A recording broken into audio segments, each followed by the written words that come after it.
Alright, I am back with another Marvel's Avengers video, and guess what? I'm not complaining about things. Okay, well not much, but most of this is based on my recent preview of the War for Wakanda expansion, which comes out next Tuesday. I was able to get a glimpse of two videos and then talk to Crystal Dynamics about the expansion after that. The first video I saw was someone literally just in the Black Panther menu screen going through each ability he has. I can't post that video, I don't think, but they might be posting that publicly soon, I'm not sure. So they go through each skill it has and the modifications, and then there is an hour of campaign footage, which is essentially, I believe, the first two missions of the campaign. And then I could ask Crystal Dynamics a couple questions after that. By and large, my analysis of what I saw is largely very positive. I am very impressed with Black Panther himself as a character in terms of how he, I guess, both looks but mostly plays. I have always said that the biggest strength of Marvel's Avengers has been Crystal Dynamics designing these character kits, as I think they have done a fantastic job with all of these heroes. I really don't dislike any of them, and all of them kind of feel like they could be leading their own game given the amount of work and diversity they put into their powers. Black Panther does not seem to be any sort of reskin of anyone. I thought maybe he'd have some like Captain America brawly elements, but I didn't like recognize any moves. Hello, Evie. I didn't like, you can't, it's not like Hawkeye and Kate Bishop, like he's not a direct analog to any other character. He is totally his own thing. He does a lot of flips, although what Crystal Dynamics told me is that they wanted to have him be more high risk, high reward, and they really lean into blocking and parrying because that builds up his intrinsic kinetic absorption thing that he can dish out back to people for more damage. And they said they noticed that a lot of people dodge more than they parry, so they're hoping he encourages a little more parrying. And then he's got a lot of really cool kind of base moves where some of his moves that it's not even a finisher, like he will leap onto enemies and then slash their face. You can hang on a wall with his claw, and then he will jump off there for light and heavy attacks from the wall. There wasn't that much of that in the demo, but it is something possible for him to do. His special moves, his heroics, are very cool. His support is like some sort of Wakandan tech drone thing where he like throws out these beads that can both heal him and damage or disrupt enemies. His assault heroic is a spear that he summons that pins enemies to the wall. So kind of like Thor's hammer with much more force. You can also modify it so it just kind of blows up in an AoE kinetic damage effect. And then his ultimate, he summons a Panther God briefly, which I think does damage, and then it buffs him. And then that has some modifications to it, like you can summon like Spectral Warriors to fight at your side, or if you switch off of that, I think there's something where if you have it up, it's like an automatic second life where it will revive you and all of your teammates if you go down. So that's cool. And then we got to see Wakanda itself, which is very gorgeous. It is in many ways, Avengers is kind of a beautiful game, but that's mostly been in terms of like, I think the character models, like if you do like photo mode and like pause, action shots of characters, they look really good, and I think the character models are great. The environments have been kind of like all over the place. A lot of them are just kind of generic looking, like snow level, desert level, jungle level. Like they're not anything that really stands out. Wakanda stands out. Wakanda, what they've done here with Wakanda is above and beyond absolutely anything they've done with the game so far, including Future Wasteland. It looks just fantastic. The design inspiration they took from the movies, but also kind of a lot of African architecture they did research in, they told me, and there are a lot of kind of like small details that I like about it. Like it's kind of goofy that we're getting another hub base. It's the fourth hub base, and like so many of these are just they serve all the same purpose essentially. But this one is very cool. Like not only is it good looking, but like when I think they'll show this later in some of the footage, but like when you walk by guards as T'Challa, they will do like the Wakandan, Wakanda forever salute thing, and just a lot of really cool details. The world itself is not it's not just like visually different. It is substantively different in a few ways. There are going to be a bunch of kind of new, do the objective in the zone things. There's one that's like destroying chunks of corrupted vibranium as like enemies spawn. There was one, the final mission that they showed off for the second part of the campaign was a multiplayer mission where you had to defend 3 points against enemies. You could activate Wakandan turrets to help defend things, and you also had access to a giant EMP thing in the middle where if you hit it, it would stun all enemies, but it would also shut down your turrets until you had to spool those up again. And whoever was playing the demo like almost lost. They like had a sliver of life left on the final defense point, so that looks like something that could actually be potentially challenging, at least with an AI team. And then at one point in the campaign, there was like a puzzle where you read about Wakandan history, and then something from that puzzle, or something from that lore, has to do with a puzzle in the next room to open a door.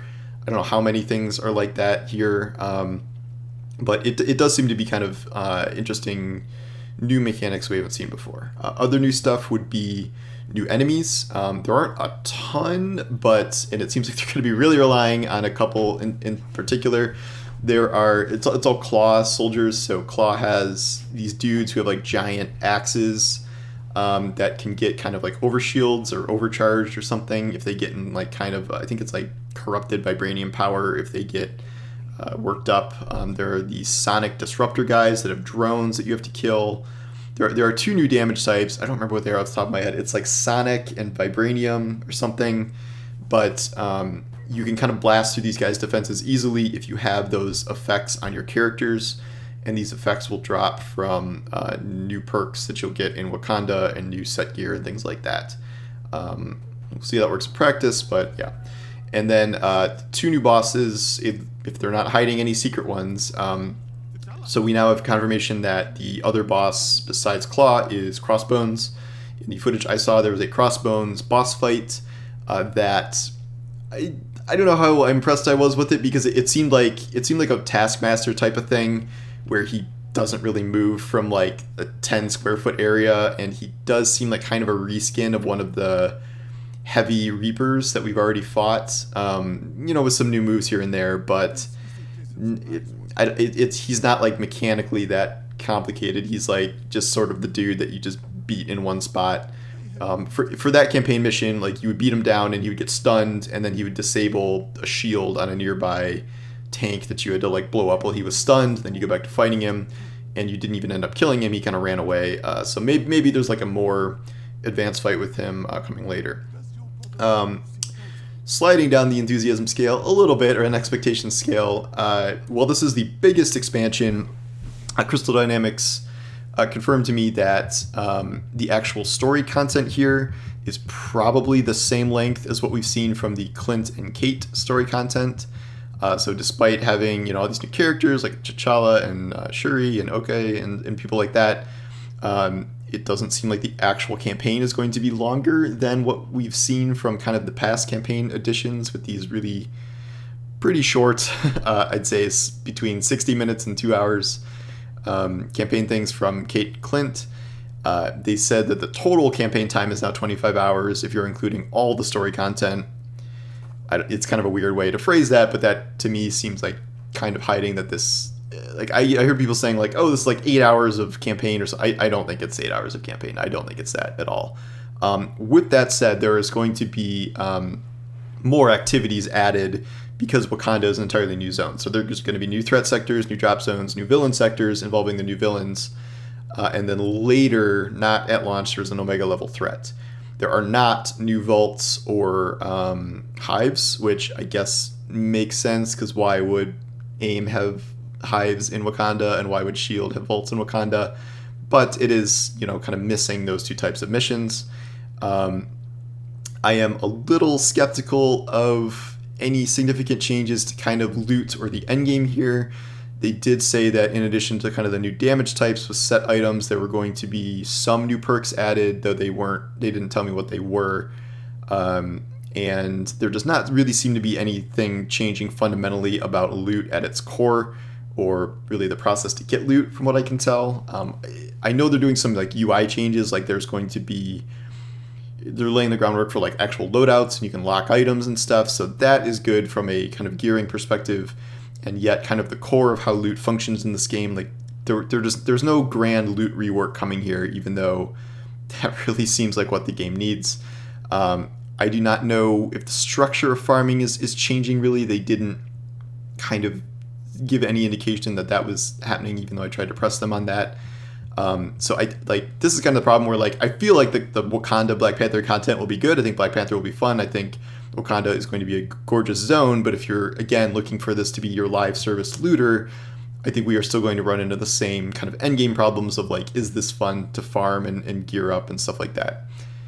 I don't know how much is changing there. I guess we'll see, but I was not really given any indication that kind of stuff is changing, which I view as the game's kind of biggest problem right now.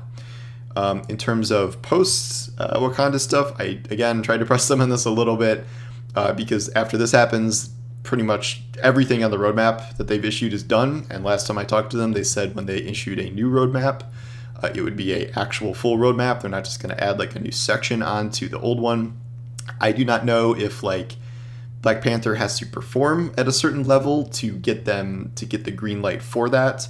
But what does seem to be happening kind of no matter what, they mentioned patrols, the Wasteland Patrol, which they delayed for the Omega level threat.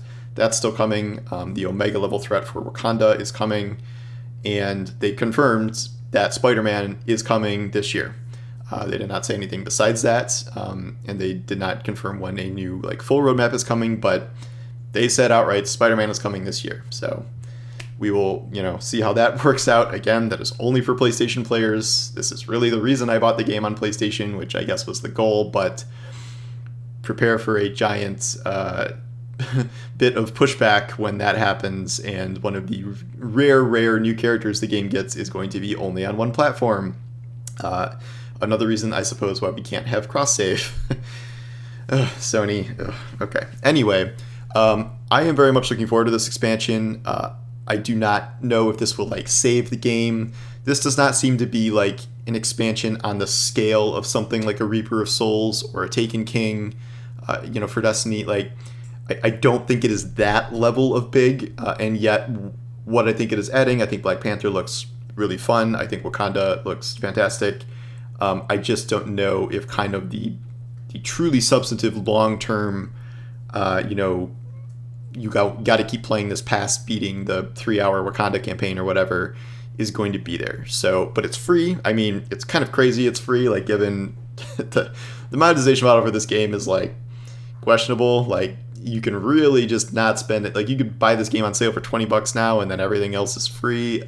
So I don't know how long-term sustainable that is, because when you have other games with expansions, those are paid. You have Destiny with seasons, you have other games with battle passes, and like this has a battle pass, but it's just cosmetics for individual characters, and it is very easy to just not buy that or buy a lot of the skins. So that is kind of the only revenue stream, which also sends, I'm a little concerned about the long-term prospects of how much money this game can make just using that, but I guess that's for them to worry about.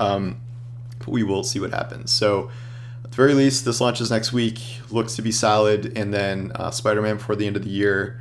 See how that goes, and then I really want another year of content for this game. I do. I fundamentally do. Hearing all the whispers of other heroes they're working on, Winter Soldier, Captain Marvel, She-Hulk. I don't know if those are still in the pipeline, from what we heard months ago, but I want to see like the Crystal Dynamics version of those, because I think they've done such a great job building these kits. What I really want to see is a grand overhaul of loot and kind of leveling and the end game and gear score and all that stuff. That does not seem to be happening. But I'll have more to say on this as we get closer. There's going to be a war table the day before. I don't know if it's going to say anything new that I'm not saying here necessarily. And then the actual expansion launches on Tuesday. So I will have thoughts on that when it gets here. And yeah, I am generally looking forward to it. And I don't know, maybe you are too. Let me know.